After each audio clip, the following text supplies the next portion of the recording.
ابو طالب بڑا محبت کرتے تھے رسول اللہ صلی اللہ علیہ وسلم کے ساتھ. ان کے بس میں ہوتا تو شاید کبھی حضور کو کانٹا بھی نہ چبھنے دیتے، لیکن ایک تو مالی حالات بڑے کمزور تھے اور دوسرا جسمانی طور پر بھی کمزور تھے. ابو طالب رسول اللہ کے چچا. تو جانے دو عالم صلی اللہ علیہ وسلم کے جو یہ مخالفین تھے، مشرکین مکہ، یہ بڑے مضبوط تھے، مکہ کے سردار تھے، آپ کو تکلیف پہنچاتے تھے. اب کسی ایسے جان نثار کی ضرورت تھی جو رسول اللہ صلی اللہ علیہ وسلم کی اپنی جان سے بڑھ کر حفاظت کرے. چنانچہ اسد اللہ و اسد رسولہ، حضرت سیدنا حمزہ بن عبد المطلب، رسول اللہ صلی اللہ علیہ وسلم کے چچا، جنہیں آقا نے کہا کہ یہ حمزہ وہ ہے جو اللہ کا بھی شیر ہے، اللہ کے رسول کا بھی شیر ہے. حمزہ اسلام قبول کر لیتے ہیں. اب حمزہ کے ہوتے ہوئے، اسد اللہ و اسد رسول ہی کے ہوتے ہوئے، کس میں یہ طاقت تھی، کس کی جرت تھی کہ حضور کو ستا سکے؟ اب ان بدبختوں نے کیا کیا؟ حضور کے جو قریبی ساتھی تھے نا، جنہوں نے حضور کا کلمہ پڑھا ہوا تھا، جو حضور پر ایمان لے آئے تھے، ان بدبختوں نے کہا کہ اب ان کو ستاتے ہیں. اب یہ نبی علیہ الصلوۃ والسلام کے مختلف صحابہ کرام کو ستانا شروع کر دیتے ہیں. ایک صحابی تھے حضرت سیدنا ابو فقیر رضی اللہ تعالی، صفوان بن امیہ کے غلام تھے. صفوان بن امیہ حضرت بلال کے ساتھ اسلام انہوں نے قبول کیا. یہ تشدد کا نشانہ بن گئے. شدید گرمی کے وقت، دوپہر کا وقت ہے، صفوان کا باپ امیہ وہ گرم پتھروں پر آپ کو لٹا کر سینے کے اوپر بھاری پتھر رکھتا ہے.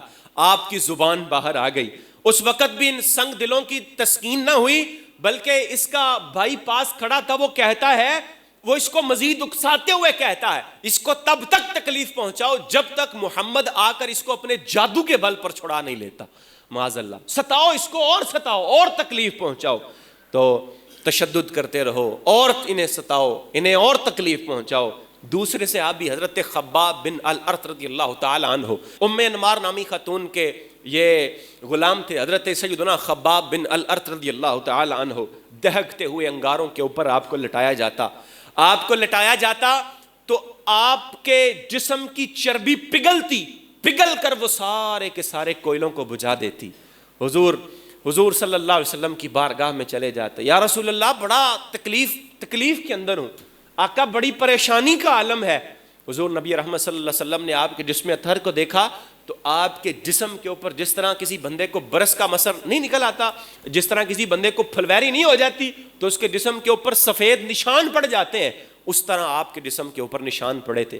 کبھی آپ کے ہاتھوں میں دہکتی ہوئی سلاخیں پکڑا دی جاتی اور آپ کے ہاتھوں میں پکڑائی جاتی، ہاتھ جل کر سرخ ہو جاتے، پھر وہ سلاخ ٹھنڈی ہو جاتی تو وہ ادھر کر لی جاتی. خباب بن الارت رضی اللہ تعالیٰ عنہ بارگاہ نبوت میں جا کر عرض کرتے ہیں، یا رسول اللہ صلی اللہ علیہ وسلم، بڑی تکلیف ہے، آقا دعا فرمائیں. تو حضور دعا کرتے ہیں، اللہم انصر خبابا، اے اللہ خباب کی مدد فرما، اے اللہ خباب کی مدد فرما. تو اللہ نے خباب کی مدد اس انداز میں فرمائی کہ اس کی جو آقا تھی نا، ام انمار، جو مالکہ تھی، اس کے سر میں شدید درد شروع ہو گیا. اس کے سر میں بڑا سخت قسم کا درد ہوتا ہے. تو یہ اس کو مشورہ دیا جاتا ہے، حکیم و طبیبوں کے پاس جاتی ہے، وہ اس کو کہتے ہیں کہ درد اس وقت تک نہیں جائے گا جب تک سر کو داغا نہیں جاتا. اب حضرت خباب بن الارت رضی اللہ تعالیٰ عنہ کے ہاتھ میں گرم سلاخ ہے اور آپ اس کے سر کے اوپر لگا رہے ہیں. اللہ قادر ہے، قادر مطلق ہے، وہ جو چاہے، جیسے چاہے، جن حالات کے اندر چاہے وہ راستے پیدا کر دیتا ہے. تشدد کا نشانہ بننے والوں میں عمار ابن یاسر رضی اللہ تعالیٰ عنہ بھی موجود ہے. یہ عمار ابن یاسر اور آپ کے عمار، آپ کے والد یاسر، آپ کی والدہ سمیہ، یہ تینوں ان کافروں کے ظلم و ستم کا نشانہ بنے. ان مشرکین نے آپ کو تکلیف پہنچائیں.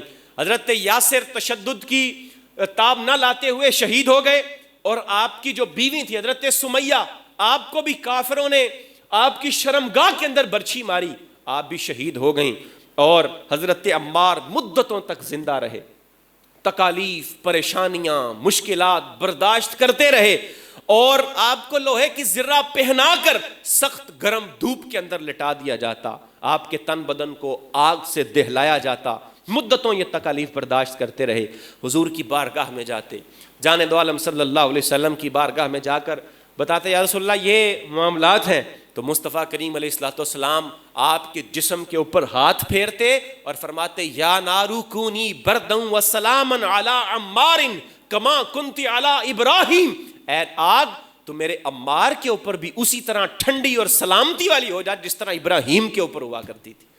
یہ دعا فرماتے حضور, آپ کے جسم اطہر کے اوپر ہاتھ پھیرتے. اور حضور کبھی عین عالم تعذیب کے اندر ستایا جا رہا ہے, سخت مشکل میں ہے, حضور فرماتے اصبروا یا آل یاسر اصبروا فإن موعدکم الجنہ, اے آل یاسر صبر کرو, آل یاسر صبر کرو, اللہ رب العالمین تمہیں جنت کے اندر جگہ عطا فرمائے. اللہ نے تمہارے ساتھ جنتوں کے وعدے کیے ہوئے ہیں. یہ تکالیف کا عالم ہے. حضور کے ساتھیوں کو ستایا گیا, تکالیف بڑھتی چلی گئیں, شقاوت اور بربریت کا شکار ہونے والے مسلمانوں کی تعداد میں روز بروز اضافہ ہوتا جا رہا ہے. جان دو عالم صلی اللہ علیہ وآلہ وسلم کا جینا, آپ کے ساتھیوں کا جینا مکہ کے اندر محال کر دیا گیا.